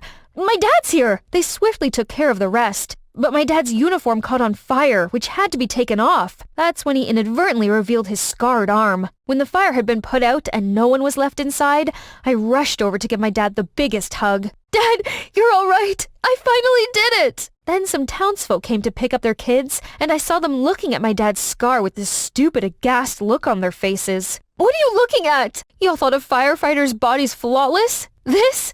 It's what he got for trying to save you and your family in that tragic fire and all these years. He should have been praised as your hero, but instead, all he got in return is deformity and your ungrateful ass. Dad had to hold me back to stop any further colorful words from coming out of my mouth. Poof. They need to hear that. It took a while before a few people approached my dad, asked him how he was doing, and apologized for mistreating him, as well as disregarding his contribution to the town. Hey, my emotional outburst helped. After that incident, I spent a few days at home. The girls told me that Betty admitted to setting the gym on fire so she could play the victim and be the center of attention once again. Betty only contacted Aaron because she wanted him to save her specifically, but the fire was unexpectedly huge and spread like, well, wildfire. Tragically, Aaron didn't make it in time while Betty was completely unaware of other students in the gym at that time and accidentally trapped them. There's going to be dire consequences for her no matter what. That evening, I answered the door to see a familiar face. Hi. How are you holding up? I was so worried. Wait, let's go somewhere else. I didn't take Betty's text seriously until I heard you running into the fire. Please forgive me. I'm sorry about the last time we spoke. I was so angry I said all those wrong things about you. I'm very sorry about your dad as well. It's okay, and my family and I should have been thanking your dad and his team. Without them, my mother wouldn't have been around now. That's alright. I wasn't being completely honest either. The truth is, I know. Ever since the day we fell out, I kept an eye on you still. I know that's creepy, but I just wanted to know how you're doing. Believe it or not, I secretly came to your self-defense club a couple times and saw what good deeds you're actually doing. And now, would you give me the chance to get to know the real you? Bro, you're sure you want to know me? I've seen that you're more than willing to ditch me and help just about everyone in need, and I'm tired of that. Besides, aren't you into nice, cute, petite girls? Says who? Is this about what I said in English class? It's just so the girls would stop. And the other thing, guess it was a bit misleading, but that's how I instinctively act to everybody because I thought it's what any good person would do. When you finally become my girlfriend, you'll get the special Aaron Taylor treatment. That's still not my biggest achievement this school year. I got to be friends with these amazing people. And even though I'm not a true hero, I found a way to help them overcome some of their problems. Would you believe it? I was really happy I did that, and I would be happy to do it again. I was at the fish market busy selling some crabs to a customer when I turned around and saw this guy stealing our fish. He quickly ran away. I grabbed a stone, aiming it at the thief, but suddenly a guy appeared and it hit him instead. Hey, what was that? Let go of me! Shouldn't you at least apologize? I looked over and the thief was nowhere to be found. The thief's escaped! You should apologize! But the guy just frowned and huffed off. Hi, I'm Serena, and I was brought up here, in this picturesque fishing town. When I was little, I lost Mom and Dad to the sea, so Grandma raised me. We couldn't afford school for me. Instead, I helped Grandma sell fish at the market to make ends meet. But things weren't always easy. Serena, you all right? Yes, I just wish people wouldn't steal. I know. Hopefully it was an extra stinky fish that will give them a tummy ache. That's Edward, my best friend since childhood. Edward's parents are also fishermen, so we naturally bond together and grew up inseparable. Later, Edward and I were busy closing when I heard murmurs and saw Mr. Elbridge, the fishing enforcement officer. Anyone caught poaching striped bass will be given a hefty fine. What? You gotta be kidding me! Sir, it's only considered poaching if they were caught out of season, which they're not. Oh, really? Do you have the legal documentation to overpower my decision? Nope. Thought as much. He's obviously abusing his power. At home, I told Grandma everything that had happened at the fish market. I know it's not fair, sweetie, but maybe one day you could study, become an amazing lawyer, and help the local fishermen. I want to help. I can tutor you if you'd like. That's brilliant! Since then, Edward stayed true to his word and tutored me. He was smart, kind, and so patient in explaining things to me. Time flies, and by the time I turned 13, I had the biggest crush on Edward, but I had no clue how he felt about me. I'll wash up. In the future, I'll always share the housework with you. What does he mean by that? Does he also have feelings for me? The next day, when Edward and I were having ice cream, some kids came in and started making fun of me. Do you know eating too much ice cream makes you fat? Oh, of course you don't, because you don't go to school. Haha. She doesn't need to. She's still far smarter than you'll ever be. Why did you always stick up for me? Is it because you think of me as a... As a little sister? I need to stop daydreaming. He doesn't have those kinds of feelings for me. Then, when I turned 17, something terrible happened. Grandma fell so sick that she passed away. At the funeral, I felt so alone with all the adults around, and Edward was nowhere to be seen. When everything was settled, Uncle Leon said he'd take me to live with his family in the city. I had to tell Edward, but when I got to his house, it was all locked up. So I quickly slid a note with my uncle's address under his door, then left for the city. As soon as we walked into the mansion, Aunt Clara and Rachel were already there, frowning. Ugh, can you smell rotting fish? Ew, get yourself some perfume, please. Enough! You will make Serena feel welcome here. Please prepare a nice room and everything Serena needs. Uh-oh, not a good start. But then Uncle Leon had to go away for a business trip and asked Aunt Clara to find me a tutor as he was afraid going to school might be a shock for me. I was so excited to finally study and pursue my lawyer dream. However, all the tutors Aunt Clara found were terrible. I actually had to teach them simple sums. Meanwhile, Aunt Clara showered me with errands to run. Suddenly, I saw a blur of a dog and boy and smash! You idiot! How am I meant to cycle home with an injured knee? You're hearing this, Rex? How is she gonna cycle back home? Sorry, I'll take you home. I accepted his offer, mainly because I didn't exactly have much choice. What's your number? Wow, that was quick. Stop daydreaming. I need it in case I decide to sue you. The guy, Henry, finally quit fooling around and gave me his number. When we got to the mansion, I caught sight of a familiar figure. Edward! I limped over and looped my arms around him. Who are you? Before I could respond, Henry shrugged his shoulders, then left. Edward then told me all about the tragic events that had happened to him. My father made a bad decision to go dynamite fishing.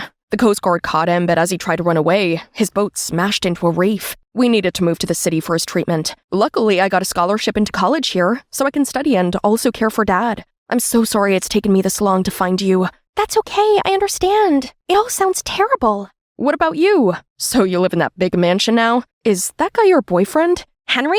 Oh, no. He's just... Good, because, well, I wanted to tell you that I missed you, and I love you, Serena. But you said I'm just a sister to you. I was 13. I didn't understand my feelings back then, but I do now. Serena, not having you by my side felt so empty. Will you be my girlfriend? We started dating, and having Edward by my side felt so great. I was complaining about my terrible tutors when Edward suggested he become my tutor instead. That's a great idea. You'll need to prepare an atrocious CV for my aunt to hire you. And it worked. I don't expect you to get very far with this one. She is rather dumb. What's the deal with you two?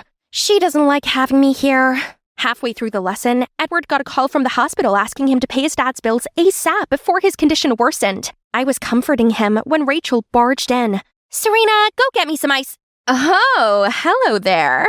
Get out! Who's that? Rachel, my cousin. Edward seemed distracted after that. I guess he was upset about his dad. He told me to continue with my worksheet and went to the bathroom. I finished the work, but Edward still hadn't returned. Was he lost in this massive house or something? I went to look for him and was shocked to see him and Rachel happily laughing together. Hi, Serena. I was just getting some water. I ignored Edward and continued studying by myself. Are you jealous? I was just being polite. Darn it, he knew I couldn't be mad at him when he smiled at me like that. But as we continued studying, I couldn't fully shake away my uneasy feeling. But the next day, I was waiting to study with Edward when... Edward won't be coming today. What?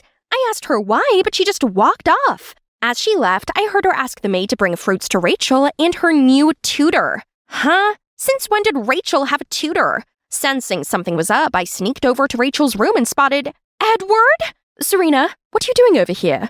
Oh, is stalking your new hobby now? I looked at Edward, but he just sat still, so I ran off with blurry eyes and an aching heart. Edward tried to call me, but I just ignored it. That night, he texted me and insisted on waiting for me.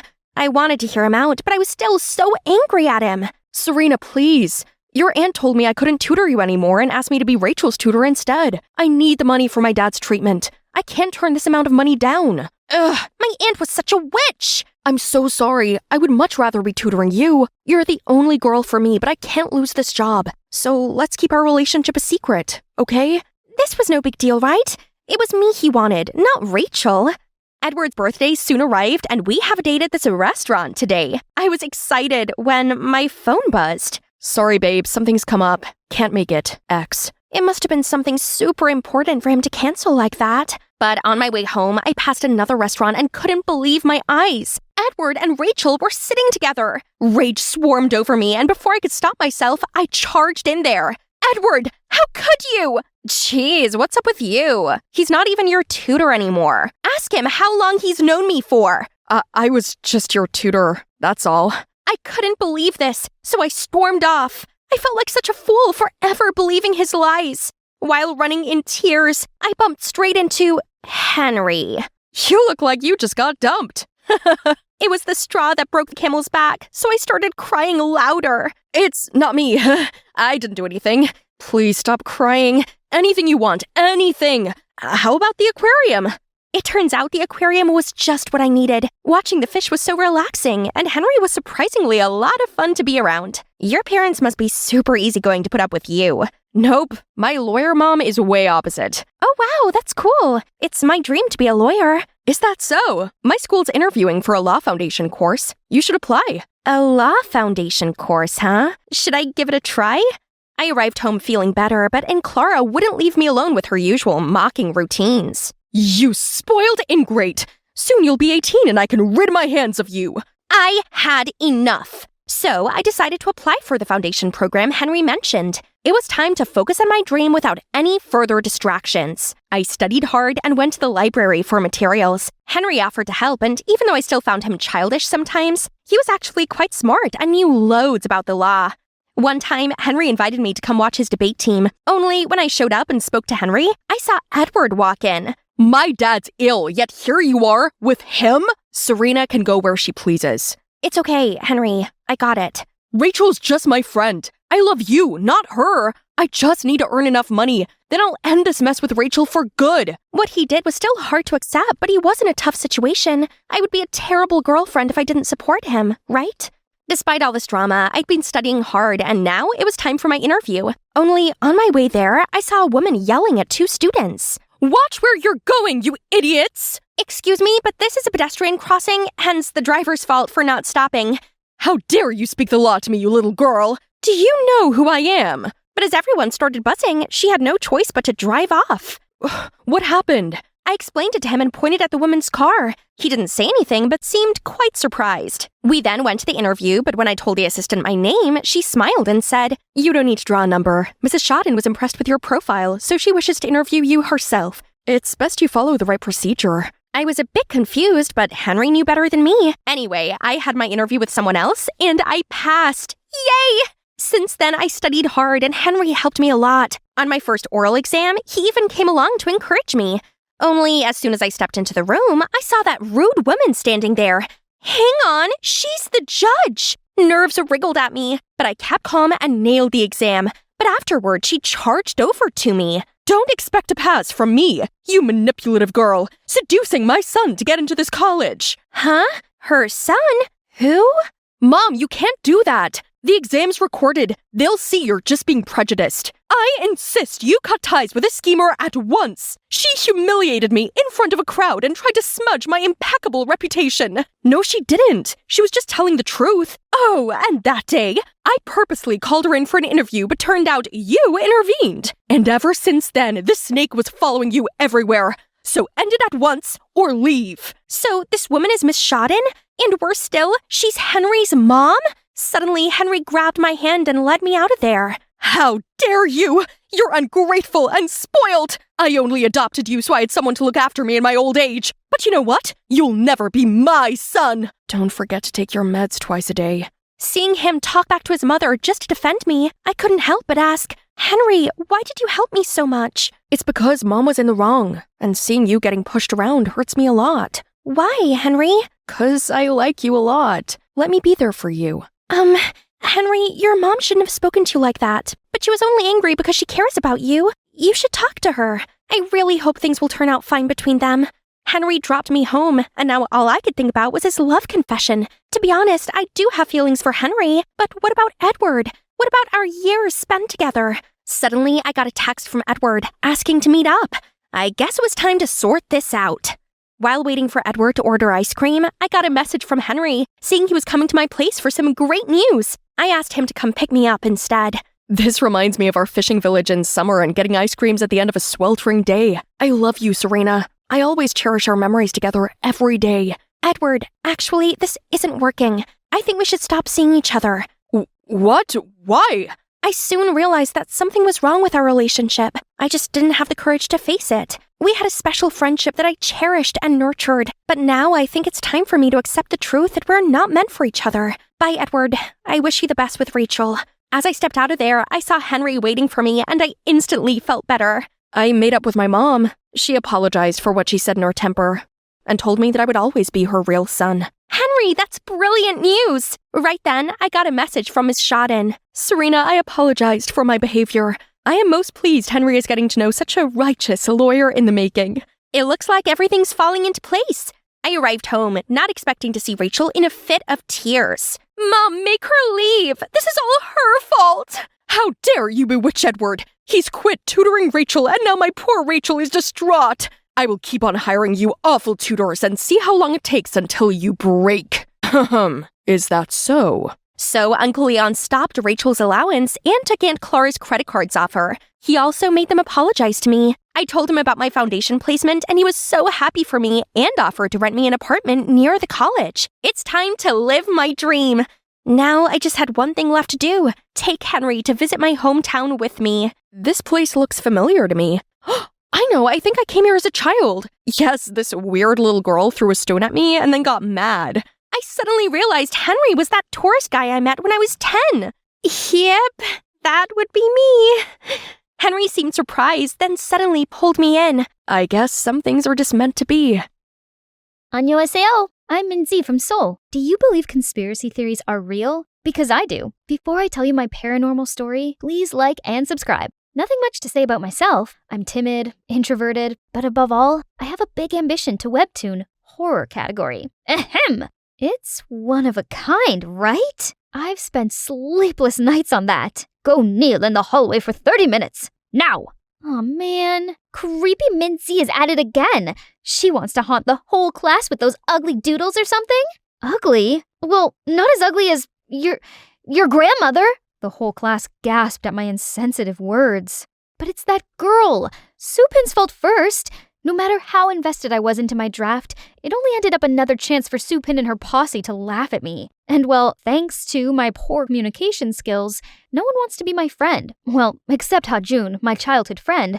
He's always been so nice to me. Not to mention, he's handsome, friendly, and smart. You could tell I had a crush on him, right? But of course, I have no guts to tell him. One day I was riding my bike around when I suddenly saw flyers from Blackwood Publishing, the biggest publisher on Webtoon. They're looking for a comic collaborator. Oh, wow. I could send mine to them. But would I stand a chance? I bet the candidates are way more talented than me. I guess I better stop dreaming. Just then a skater kid dashed towards me. I managed to dodge him, but ended up crashing onto the pavement fence. I felt myself flip through the air, and then everything went black. When I opened my eyes, I found myself on the hospital bed. Mom and Dad were beside me. They looked like they couldn't believe it, then burst into tears. Minzy, honey, you're finally awake. Thank God. You've been in a coma for the whole month. We were worried sick. Hold on a sec. A whole month in a coma? Was I that seriously injured? It took me a few days to recover and process all of this before going back to school. Bet these kids didn't even notice I was missing class for a month, though. But suddenly, someone sprung on my back. Supin? Ah, here you are, Chingu. Let's go shopping today. The dress you picked me last time was perfect for my date. What dress? Am I friends with these mean girls now? And not just them. Everyone else seemed to be friendly to me all of a sudden. They gave me cookies, carried my food tray, and even lent me their notebooks. It's weird, but kinda nice, though. Except the only person I cared about just straight up ignored me. Hey, Ha-jun, wait up! Are you alright? I'm fine. It's none of your concern anyway. Oh, I just want to check in on you. Could today get any weirder? Yes, it did. When I came home, I suddenly received an email from Blackwood Publishing. Congratulations! Your digital comic is now officially published on our website. To celebrate your success, please come to our office tomorrow. Huh? Is this a prank? I quickly checked, and it's not. My comics were literally on the headliner. But how? I mustered all the courage and went to the publisher. One step in, and I was overwhelmed by all the facilities. It was all so new to me, but just then, a group of people flocked around me and babbled to me nonstop, like they'd known me before. Yeah, our faith boy group BOF, Boys Over Flowers, is holding a concert tonight. Those opas make my emo heart beat like crazy. Hey, you should come with us. It's gonna be so much fun. Eek! Oh, but didn't those boys only lip sync and dance half-heartedly? I even heard people say it's a waste of money going to their concert. Guys, did I say something wrong? Suddenly, I got this chill down my spine. Someone's hands were crawling around my waist. My boo-boo's here. Ah! Pervert! I turned around and slapped him in the face. Oh, why did you do that? It's me who should ask this. Why did you touch me? Are you serious? Wait, are you still sulking with me? What? I'm sorry, okay? Now your boyfriend's ready for some snuggles. Boyfriend? Last time I checked, I still have the biggest crush on Hajun. How did I settle for this dandy? The guy was extremely clingy. He wouldn't leave me alone for a sec. Don't you have any work to do? Work? I am. I'm tending to the artwork of my life. You! Sure. He also kept insisting on seeing my webtoon draft to help me polish it. Help my butt. He only messed it all up. Not to mention, everything is completely new to me, but everyone acted like I'm so used to all of this. This didn't feel right. Later the day, I told my parents about this, and they said the doctor did mention possible memory loss due to brain injury. Makes sense, but why did they seem all anxious? Over the next few days, I tried to cope with my new life, even though it didn't make any sense at all. Like, I now had my favorite seat in the canteen. You nerds are sitting on Minzy's spot. Move! And apparently, I got a new hobby of skipping school now. What's the matter? You've done this so many times before. Why did I even do this? Hajun, on the other hand, still kept distance from me. Until today, we had a project discussion. I tried to break the ice, but he only replied coldly. Why are you here? This whole month you've ditched me to hang out with your hot friends, and now you suddenly want to talk to me again? The whole month? What do you mean? You suddenly turned 180 degrees and became this attention seeker. You even pulled stupid pranks on those mean girls and got them to worship you as their leader. But I was in a coma the whole month. You're kidding, right? No, why would I joke about something like that? Then who was the Mincy I saw every day at school the past month? Was he saying I was in two places at once? How was that possible? Hajun came up with a bunch of conspiracy theories, then concluded that I had an imposter, and she had been replacing me while I was in the hospital. It made perfect sense, but so bizarre at the same time. Seeing how freaked out I was, Hajun gently comforted me, saying he'd help me figure this out. I knew it. He still cared about me deep down. While we were discussing, Supin and her clique came interrupting us. Hey, Mincy! What are you doing with this geek? Remember our group meetup today with the Ansun Highs boys? Meetup? No, I don't think I can. Of course she remembers. Can I come too? I'll keep my mouth zipped. Fine. Now hurry up. Psst, what are you up to? Your imposters must have known about this meetup, so she might be there. This is our chance to catch her. Except the imposter was nowhere to be found, while I was stuck with these self-obsessed dudes. Where's your sass, Mincy? Introduce yourself. Oh, hi. I'm Mincy. You can call me Sugar Mincy, 'cause I'm sweet as pie and you sure want to take a bite. The whole room was dead silence. Girl, you got no riz. Wonder why you can't date anyone. Everyone was laughing at my face. Luckily, Hajun grabbed my hand and took me out of there. Here's much better. But I couldn't help but thinking how my life had turned upside down because of that imposter. You all right? You don't have to force yourself into a mold that isn't for you. You're special for who you are. And I prefer this you rather than that imposter. I could feel something churning in my stomach. I'm so glad I always have him by my side. The next morning, Supin and her clique suddenly came to apologize for laughing at me. But why? Didn't you come back last night and snapped at us? Told us to publicly apologize to you today? I did? So the copycat did come to the karaoke. Did she intentionally stalk me? Later that day, I went to tell Hajun about this. But why did she have to do that? I mean, she tried to stand up for you, right? I don't know. It must be part of her scheme or something. I have to find her ASAP. Suddenly, I got the notification of the Mean Girls live streaming at a cafe. Wow, guess who it is, guys? Oh, our little rich lady is a waitress. And she dared to look down on us all the time. She steered her cam towards the poor girl they were talking about, and she looked exactly like me! It's her! Hajun and I immediately rushed to the cafe and saw Supin and the imposter was about to jump at each other. What's going on here? Minzy? What? Why are there two Minzies? It's a ghost! Guys, run! You! Who are you? And why did you pretend to be me, you imposter? Minzy, finally we meet. I'm your twin sister, Minha. Sister? We're related? But Mom and Dad never told me I had a long-lost sister. Because you're adopted. They didn't know you had a twin sister who just got adopted before you. You're lying. I'm not. I didn't know this either until my mom was in her final moments. Mom had been sick for a while, so one day she called me to her bed, told me the truth before she drew her last breath. After that, I came to find you, but you were already in the hospital by then. You did wake up after surgery, but once you saw me, you immediately had a seizure and fell back into a coma again. Your parents and I agreed it was best for you if I stayed away and waited until you fully recovered. Meanwhile, you decided to live my life for me?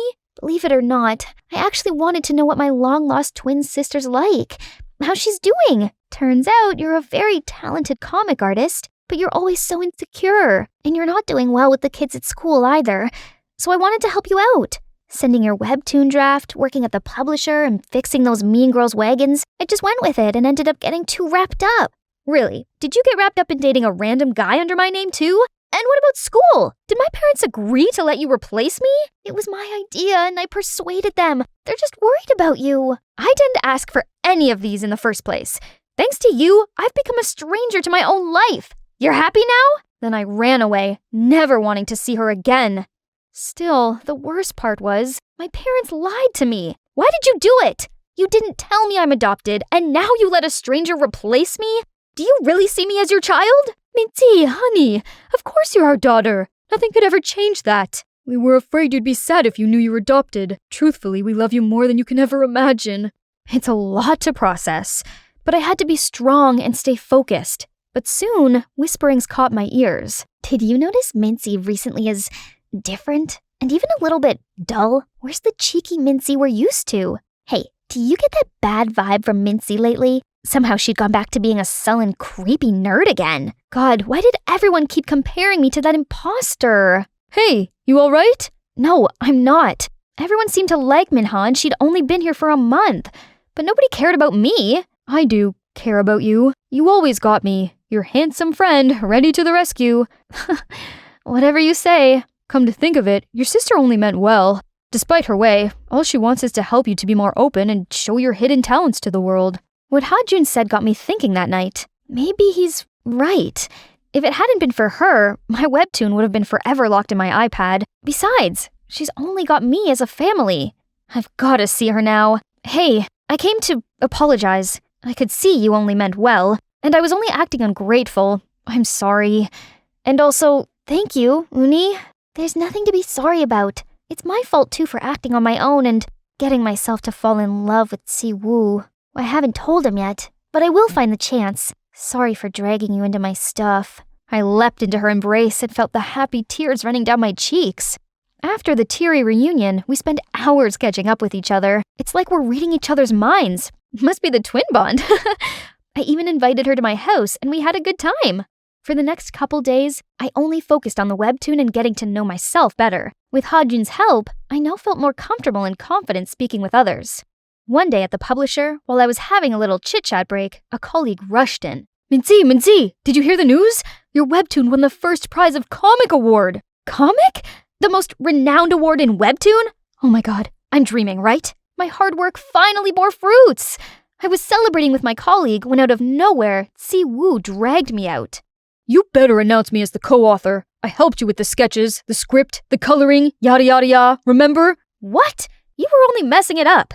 Do you even know what the story is about? Babe, don't challenge me, or else I would tell the director, aka my dad, to kick you out. And by the way, let's break up. Excuse me? You really think I like you? Oh, please. I only do it for your webtoon, babe. Grr, that dandy jerk. I knew he was no good, but what could I do now? Later, I told Minha everything, and she was heartbroken and begged me to help her sneak into Siwoo's office. So I did. Siwoo, please don't leave me. How could I live without you? Oh, it'll be hard, 'cause I'm irresistible. But you gotta let go, babe. You have nothing else to offer me. I already know you don't love me, but I do love you, and I already put a love spell on you. You'll forever be haunted by me. Then, Minha fainted, crashed on the floor. Scaredy cat Siwoo was freaking out. Hey, you're not gone, right? Suddenly, the light turned off. What in the Holy Spirit's going on? The light turned on again, and the guy stopped screaming until he saw me. Hi, babe. Ah! What are you? You don't recognize me? It's me, Minji, in spirit form. Stay the heck away from me. After every despicable thing you've done to me, Please. come with me, you crooked. To where? To the other side! He was so scared his eyes went white, and he fainted. Serves you right! And let me introduce my E-Kip with Minha, who should win Oscars for that performance, and Hajun, who's behind the light effect. Didn't think of that, did you? After that, Siwoo kept insisting I was some spiritual force that haunted this place. Then eventually he quit the job. And of course, I had the full copyright of my webtoon and was eligible to receive the comic award. My career has just begun as I decided to continue to work at Blackwood. Mom and Dad also decided to adopt Minha into our family, and we could finally be together. That's the magic I wanted to tell you. This unexpected event changed my life for the better. Chance doesn't come twice, right? You have to grasp it. By the way, I want to ask, do you guys have any unexpected events that changed your entire life? Tell us in the comments below. Hang on, here's one more thing I have to do for the old shy me. Hajun, I've been wanting to tell you something. The past event got me thinking, if I don't start telling you how I feel now, I might regret it later. So, Kim Hajun, I like you. So much. Finally, it took you that long. When you were in hospital, you weren't the Minzy I knew, which freaked me out thinking what if I couldn't see the real you anymore. It's comforting that you're still here, 'cause I got a huge crush on you too.